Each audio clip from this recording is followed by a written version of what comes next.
Olá, investidores! Sejam bem-vindos a mais um vídeo aqui do canal voltado para metas financeiras, né? Hoje vamos falar sobre esse assunto maravilhoso que, afinal, não adianta só a gente focar em outros problemas sem a gente ter metas para o nosso futuro, né? Então, quando você tem metas, poupar e investir se torna muito mais fácil e estimulante. Querendo ou não, né? Quando você já se prepara, tem toda uma meta ali para trazer um caminho, fica muito mais estimulante você ir se programando e diversificando e investindo, né? Então vamos lá. O que é uma meta financeira e qual a sua importância aqui, né? A meta financeira é você ter metas, né? Você ter estímulos para você ir se programando, né, ao longo do tempo. E ter um planejamento sobre isso irá te ajudar a te estimular. Então, por exemplo, poxa, daqui a X anos eu quero ter uma casa. Ou então eu quero ter uma casa. Então eu quero me programar para conquistar essa casa daqui a tantos anos, né? É importante. Uma meta é diferente de um objetivo. Uma meta é algo que você vai se programar para chegar. Então, tem uma meta. E aí você vai se programar para chegar até essa meta, né? O objetivo é o objetivo em si, né? Então, por exemplo, a meta é eu chegar nesse objetivo em X tempo. Então, essa seria a diferença entre os dois, né? Qualquer meta pode ser atingida com um bom planejamento financeiro. Às vezes a gente olha e fala assim, poxa, eu acho que eu não vou conseguir alcançar de conquistar uma casa, né? Mas se você para se planejar, se você transforma isso em prioridade, né? E se planejar realmente, né, para isso, você vai ver que vai conquistar sim. Nada é impossível. Tudo que a gente coloca aqui na nossa mente são crenças, né? Então, se você põe uma crença que não consegue, é o que vai acontecer. Agora, se você põe uma crença que você consegue, com certeza você vai conseguir. Você vai arranjar meios para isso, você vai dar o seu sangue para isso. Então, como definir metas financeiras, né? Aí, no caso, a gente vai utilizar o método SMART, que é o quê? É ser específico, né? A gente tem que ter uma meta específica, que ela seja mensurável, né? Que consiga ser ali algo que você consiga mensurar, né? Atingível, que você possa atingir, seja realista e seja temporal. Então você tem que ter essas 5 coisas aqui, né, que vão se encaixar, vão te ajudar aqui, e aí você vai ter uma meta que vai dar certo para você, tá? Como a gente vai separar essas metas financeiras até para te ajudar, né? No curto prazo, até 2 anos, você pode daí colocar a reserva de emergência, trocar de um computador ou celular, uma viagem, um MBA, né? São exemplos aqui, tá? Médio prazo. De 2 a 5 anos, adquirir um bem, ter um valor X de patrimônio, fazer uma viagem para fora, para o exterior, enfim. E para o longo prazo, né? Acima de 5 anos, uma poupança para os filhos, ter um valor X de patrimônio, né?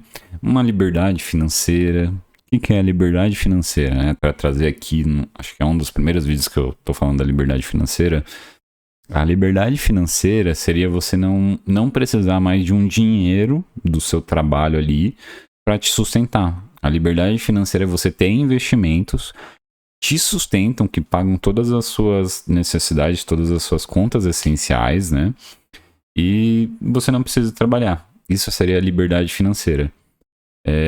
Quando você chega nesse tipo de período, né, de liberdade financeira, você pode focar em seus projetos, né? Você pode trabalhar só por hobby, né? Você pode trabalhar para ganhar um dinheiro a mais para fazer outras coisas, né?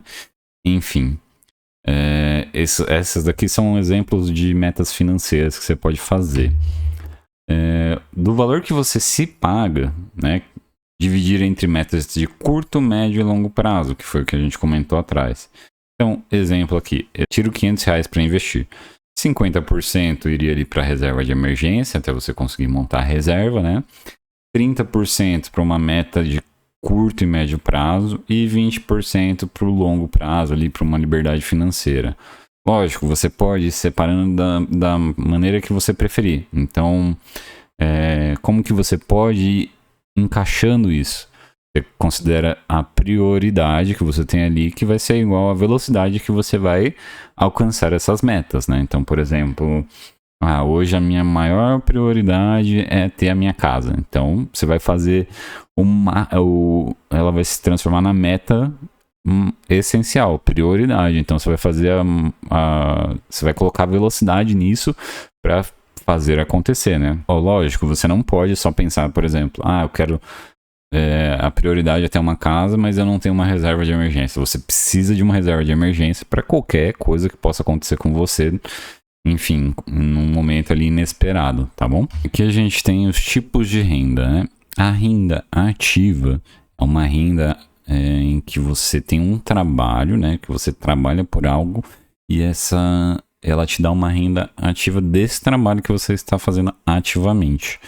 A renda passiva seria uma renda passiva de investimento, seja negócios, imóveis, investimentos e por aí vai.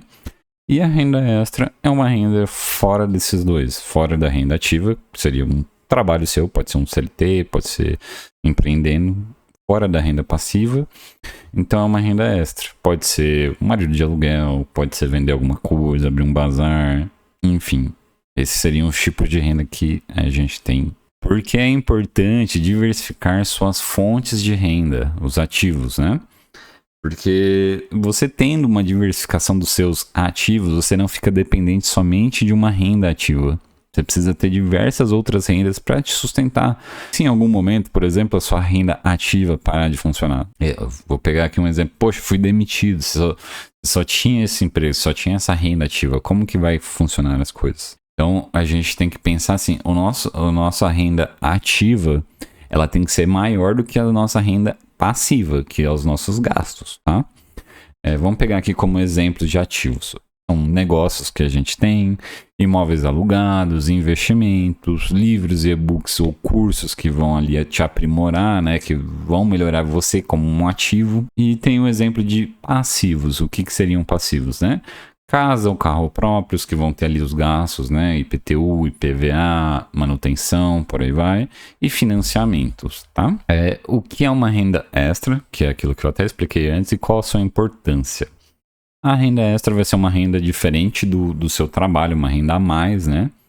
E a importância dela é, por exemplo, se você quiser guardar mais dinheiro, se você quiser quitar uma dívida muito mais rápido, você pode recorrer a uma renda extra. Quem pode fazer uma renda extra? Todo mundo. Todo mundo consegue fazer uma renda extra. Tudo vai depender de você. Realmente vai depender de você. Dinheiro de renda extra, elas geralmente são recomendadas, como eu comentei ali atrás, para dívidas ou metas e investimentos, né? Então, se você tiver dívidas, eu recomendo fazer a renda extra pensando em eliminar essas dívidas para depois você utilizar essa renda extra até como metas ou investimentos que você tenha. E às vezes pode acabar até se tornando essa renda extra uma fonte de renda principal. Pode ser que você se dê muito bem. E como fazer uma renda extra hoje? Você pode fazer pensando em algo que você gosta de fazer, um hobby. Então vamos pegar aqui alguns exemplos, né? Fazer bolo, doces, fazer marmitas, fazer faxina, dar aula de idioma, ser barman, vender cosméticos, né? Marido de aluguel, o pessoal faz muito, né? Que vai na casa das pessoas, conserta um chuveiro, conserta um eletrônico, enfim. E quando eu não gosto de nada, quando eu não tenho nenhum hobby? Bom, você vai ter que descobrir algo. O importante é você fazer mais dinheiro. Se você acha que ainda não gosta de nada, o que eu aconselho? Vá testando certas coisas. Tenta vender um doce, um salgado, vai fazer uma marmita, vai fazer uma faxina, vai ser um marido de aluguel, vai dar aula de idioma ou aula do que você já tem algum conhecimento, né? Então, essa é a minha sugestão aqui para você fazer uma renda extra. Você pode também fazer um bazar, enfim, várias coisas. Realmente é a gente pegar e ver o que a gente gosta de fazer, né? Para poder focar nisso. Esse é o conteúdo de hoje, gente. Espero que vocês tenham gostado muito desse conteúdo. Se ficarem com qualquer dúvida, se quiserem trazer algum conteúdo para eu poder falar nos próximos vídeos, comenta aqui embaixo, né? Não esquece de deixar o like nesse vídeo. Não esquece de se inscrever também no canal, que é muito importante, tá? Agradeço vocês por acompanhar aqui, espero que estejam gostando bastante e até a próxima.